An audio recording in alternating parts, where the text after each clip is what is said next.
to the sala. Welcome, welcome. Dito lang kayo, guys. Dito lang kayo. Yan, Norman and Trish. Oo, ito, pag eviction, ganyang kalaki yung mukha ni Tony. Tapos nung teen edition, ako na pala yung ganyang kalaki yung face yon. Tapos nakakatakot talaga ang dating.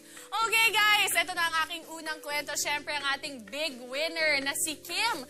Madami siyang nagawa sa loob ng bahay na kahanga-hanga. Siyempre, nandyan ang kanyang pagtupad sa mga tasks sa bahay ni Kuya with the best efforts talaga.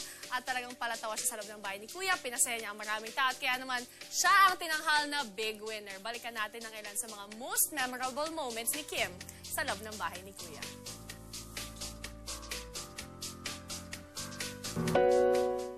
Unang napansin si Kim dahil sa pagkanta niya ng Pangyaw na ang ibig sabihin ay kaibigan. 朋友不真孤单过，一生朋友你会懂，还有山，还有洞，还有钟，还有我。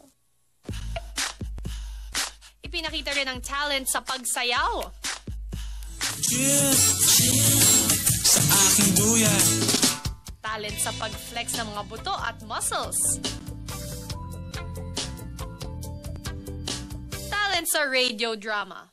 Diyos ko, Lourdes.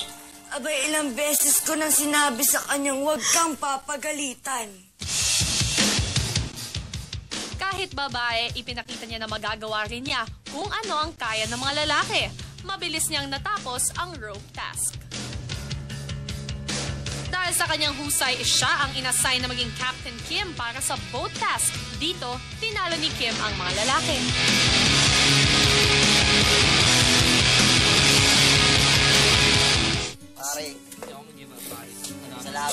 Nang ma-evict sina Olin at Matt, nasaktan si Kim. At sa una at huling pagkakataon, ay nakita natin ang pagpatak ng kanyang luha. Ayoko po umiyak kasi pag iiyak ako, ibig sabihin mahina ako. Nasaktan lang po ako. Bakit ako iiyak? Matatapos na ba ang problema ko pag iiyak ako?